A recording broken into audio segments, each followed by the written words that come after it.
Hello student. आज हम बात करेंगे क्लास नाइन्थ की है वर्कशीट 51 दंड आलेख। दंड आलेख क्या होते हैं उसके बारे में समझने की कोशिश करेंगे। आंकड़ों को बहुत आसानी से रखने के लिए हम दंड आलेख का उपयोग करते हैं। जैसे कि देखिए, आपके मैंने बोला कि मार्क्स हैं, ठीक है। हिंदी में आपके मार्क्स हैं 50, इंग्लिश में आपके मार्क्स हैं 60, मैथ में आपके मार्क्स हैं 80। चलिए सिर्फ 3 का ही लेते हैं। तो आप क्या करते हैं, बहुत आसानी से आप पिक्टोरियल रिप्रेजेंटेशन दिखा सकते हैं ग्राफ के ज़रिए। तो मैंने क्या किया, यहाँ पर क्या ले लिया, ठीक है, नंबर लिख दिया। यहाँ पर नंबर लिख दिया 50, 60, 70, 80। तो देखिए हिंदी के लिए ग्राफ ये बन गया, इंग्लिश के लिए ऐसा, मैथ के लिए इतना। तो अब यहाँ पे हमने लिख दिया हिंदी, इंग्लिश, मैथ, ठीक है। बहुत सारा 5-6 सब्जेक्ट आप आगे भी ले सकते हैं, ठीक है। तो इसको देखकर अगर मैं आपसे पूछूं कि सबसे ज़्यादा मार्क्स किसमें, तो मैथ में, सबसे कम किसमें, हिंदी में। तो दंड आलेख से इसी को बोलते हैं दंड आलेख। तो दंड आलेख को देखकर आप बहुत आसानी से बता सकते हैं कि किसमें कम मार्क्स है, किसमें ज़्यादा मार्क्स है। तो आइए देखते हैं इसमें क्या लिखा हुआ है। आंकड़ों का संग्रहण की प्रस्तुतिकरण आप पिछले वाली वर्कशीट में समझ चुके होंगे। बच्चे आप सारणियों से आंकड़ों के निरूपण के बारे में जानते ही हैं। आइए अब हम आंकड़ों का आलेख निरूपण के बारे में सीखते हैं। अलग अलग मदों की तुलना में आलेख की सहायता से बहुत अच्छी तरह से दर्शाया जा सकता है।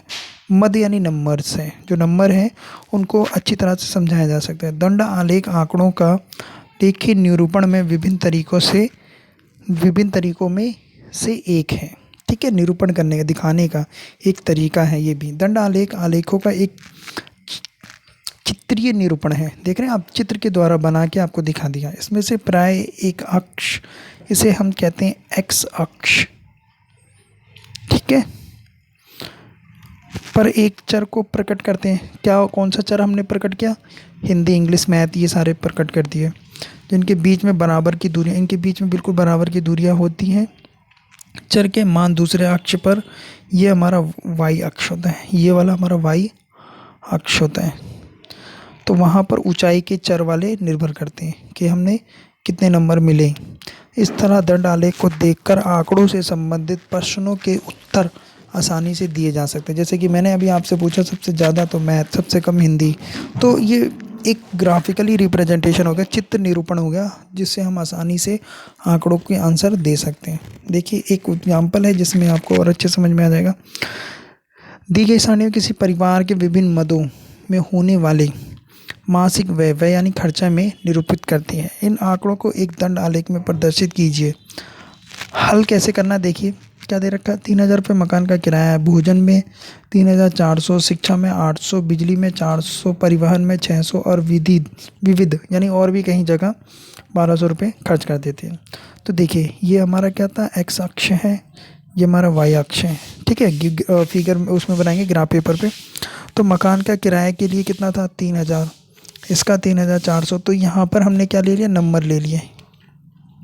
यहाँ पे हमने क्या ले लिए, कौन से मद ले लिए कि क्या क्या चीज़ें कहाँ कहाँ खर्च हो रही हैं। तो 1 इकाई बराबर 200, यहाँ पे जो 1 इकाई है वो 200 के बराबर है। तो 200, 400, 600, 800, इस तरह से आप बनाएंगे। चलिए अब देखते हैं। परस्पर 2 लंब रेखाएं खींचिए, एक ऊर्ध्वाधर और एक क्षैतिज। इसको एक्स वाले को हम बोलते हैं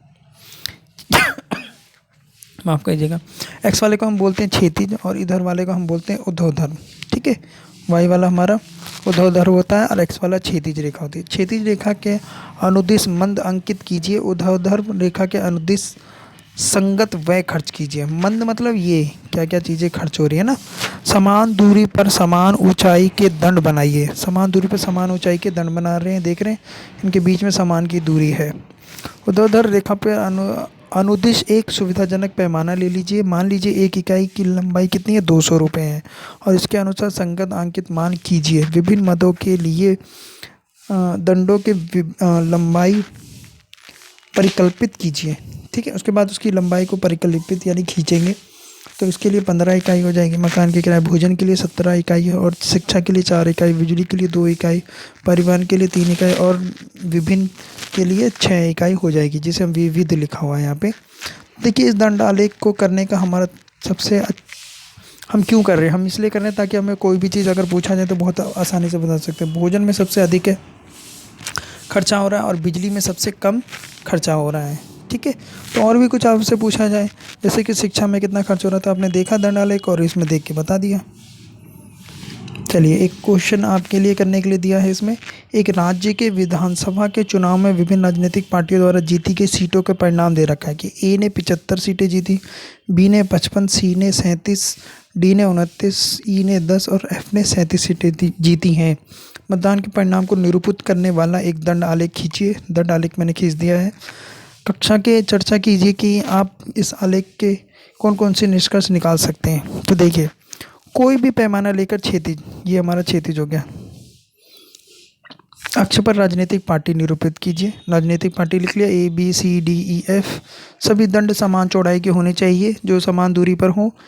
जीती गई सीटों का ऊर्ध्वाधर अक्ष पर लीजिए। जीती गई सीटें क्या है? ऊर्ध्वाधर पे ली गई, वाई अक्ष पर ली गई। इसलिए पैमाना एकमात्र का कितना है? 10 सीटें हैं। एक का कितना है? 10 सीटें हैं। अब आप इसको खींच लीजिए। ए वाला 75 तक गया, ये वाला कितना गया? 55, ये कितना गया? 37 ऊंचाई तक गया, ये 29, ठीक है, ये 10 और ये फिर से 37। तो अगर आपसे पूछा सबसे ज़्यादा सीटें किसको मिली, तो 75 वाले ए को। आप देख के ही बता सकते, ग्राफ को देख कर बता सकते ना कि सबसे ज़्यादा ए को मिली।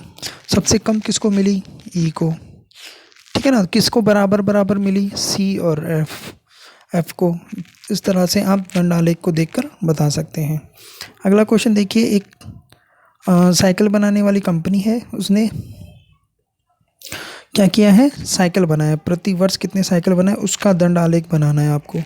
तो ये मैंने ऊर्ध्वाधर और ले लिया, क्षैतिज ले लिया। 1998, 1999, 2000, 2001 एंड 2002। तो इसका भी वैसे ही बन जाएगा। 10-10 का ले लीजिए, 10 बराबर बराबर लेना है, 20, 30, 40, 50। आप इसका स्केल का उपयोग करेंगे, अच्छे से नीट एंड क्लीन बनाएंगे इसको। ठीक है, तो देखिए 1998 में कितना बनाया उसने? 75। 99 में कितना बनाया? 55। ठीक है, 2000 में कितना बनाया? 37, और इसमें 29, और इसमें सिर्फ 10 ही। इस आलेख को देखकर अगर मैं आपसे पूछूं सबसे ज़्यादा किस वर्ष में हुआ, तो 1998 में। सबसे कम किस में हुआ? 2002 में। ठीक है, इसमें पूछा भी है न्यूनतम और अधिकतम। तो इस तरह से दंड आलेख बनाकर आप बहुत आसानी से क्वेश्चनों का आंसर पूछे, कुछ भी क्वेश्चनों का आंसर पूछे तो आप बहुत आसानी से बता सकते हैं। ओके, तो ये आपकी वर्कशीट यहाँ पे ख़त्म होती है। इसको सॉल्व करें और अपने टीचर्स के व्हाट्सएप ग्रुप पर सेंड करें। Okay, thank you.